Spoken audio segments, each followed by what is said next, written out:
Assalamualaikum warahmatullahi wabarakatuh dan salam sejahtera.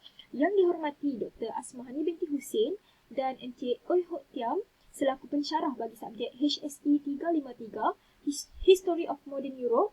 Seterusnya rakan-rakan yang dikasihi sekalian.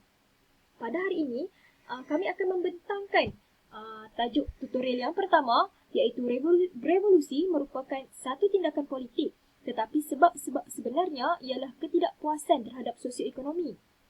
Analisiskan pernyataan ini dengan merujuk khusus kepada Revolusi Perancis pada tahun 1789.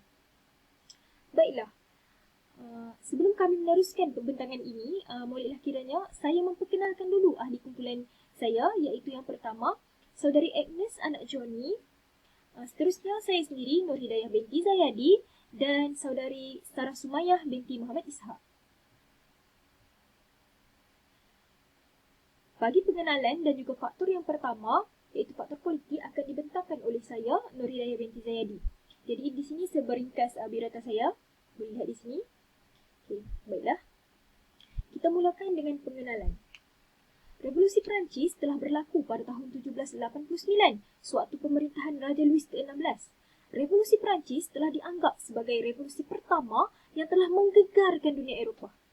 Hal ini turut dipersetujui oleh Alfred Cockburn yang mengatakan bahawa revolusi Perancis ini tidak sama seperti revolusi Amerika ataupun revolusi Inggeris, kerana jika dilihat dari pelbagai sudut perjalanan sejarah revolusinya sendiri, terdapat banyak kekeliruan dari segi tercetusnya revolusi Perancis itu sendiri, sekaligus menjadikan revolusi ini sebagai revolusi pertama yang membentuk sebuah negara republik di Eropah.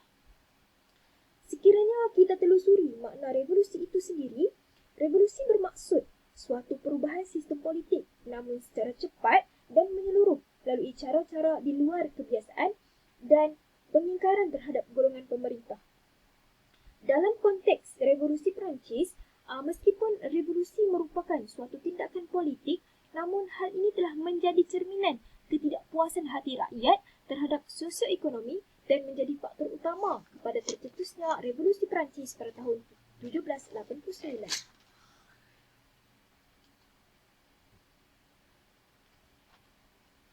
Seterusnya adalah faktor yang pertama, faktor politik.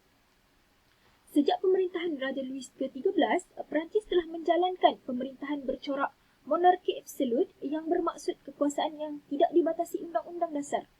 Jadi pendek kata, monarki absolut ni ialah raja berkuasa mutlak. Jadi Raja Louis XVI terkenal dengan ucapan, maaf saya tak pandai nak sebut perkataan Perancisnya, jadi saya sebut makna perkataan tersebut. Bagi ucapan tersebut ialah negara adalah saya. Jadi melalui ucapan itu sendiri telah membuktikan dan menjelaskan bahawa baginda ni dianggap sebagai raja absolut yang paling berkuasa pada saat itu.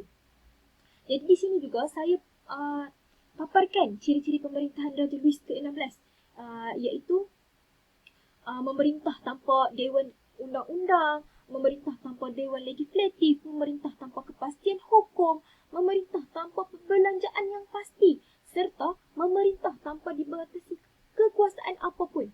Jadi baginda ini juga serta keluarganya dikatakan hidup dalam kemewahan. Bahkan isterinya Marie Antoinette juga dikatakan sebagai seorang yang sangat boros, sehingga pada ketika itu wang simpanan diraja telah habis digunakan. Jadi secara umumnya lapisan masyarakat di Perancis ni terdiri daripada 3 kelas, iaitu kelas yang pertama, estet yang pertama iaitu golongan federal, estet kedua terdiri daripada golongan bangsawan dan juga kerabat, dan yang ketiga adalah bourgeois serta rakyat biasa seperti petani. Jadi golongan estet yang pertama dan kedua ni mereka diberikan hak yang istimewa seperti kutipan cukai, tapi mereka bebas daripada bayaran cukai. Cuba kita bayangkan, mereka golongan yang kaya tapi tidak dikenakan langsung bayaran cukai. Sedangkan golongan estet ketiga yang terdiri daripada rakyat yang miskin dan petani ini dikenakan cukai yang sangat tinggi dan membebankan. Jadi dekat sini pun kita dah dapat lihat lama kelamaan perkara ini sahaja telah menimbulkan rasa tidak puas hati dalam kalangan rakyat itu sendiri. Jadi perasaan ingin bebas tu semakin bertapak dalam kalangan rakyat, terutamanya golongan estet ketiga. Okey, baiklah. Rentetan daripada situasi kewangan yang semakin parah. Jadi berkaitan dengan mengapa situasi kewangan di Perancis semakin parah ini akan dibentangkan dengan lebih lanjut oleh rakan pembentang saya sebentar lagi. Okey, jadi saya terangkan secara umum saja. Jadi rentetan daripada situasi kewangan yang semakin parah ni, Raja Louis ke-16 telah memanggil Estate General untuk bersidang. Jadi Estate General ni ialah satu persidangan yang melibatkan tiga kelas sosial, iaitu golongan gereja, bangsawan dan juga rakyat ni lah, pada tanggal 5 Mei 1789. Namun kesepakatan yang diharapkan dalam persidangan tersebut tidak dapat dicapai. Jadi hal inilah yang telah membawa kepada persidangan yang seterusnya, iaitu pada bulan Julai 1789. Jadi pada persidangan ini, golongan rakyat telah berjaya membentuk satu Assembly National Constituent, iaitu Dewan Konstitusi Nasional yang dipimpin oleh Mirabeau, seorang bangsawan yang memihak kepada golongan rakyat biasa. Jadi melalui dewan inilah mereka telah berjaya membentuk undang-undang yang diantaranya ialah golongan bangsawan dan pederi juga harus membayar cukai, membayar pajak. Jadi win-win situation. Okey, seterusnya pada tanggal 14 Julai 1789, penduduk Paris telah menyerbu penjara Bastille, iaitu penjara Bastille ni dikatakan sebagai lambang absolutism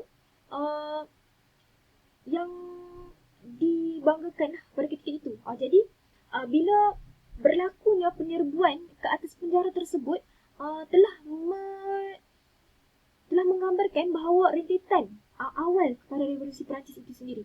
Jadi ketika itulah berkumandangnya semboyan kebebasan, persamaan dan persaudaraan.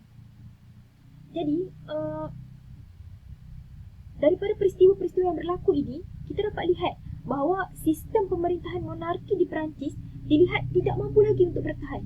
Dengan tekanan politiknya, dengan perubahan masyarakat yang semakin terdedah kepada kesedarannya. Jadi hal inilah yang telah menyebabkan berlakunya revolusi Perancis itu sendiri. Baiklah, seterusnya saya akan menyerahkan pembentangan kepada rakan pembentang saya yang seterusnya. Itu saja daripada saya. Sekian, terima kasih.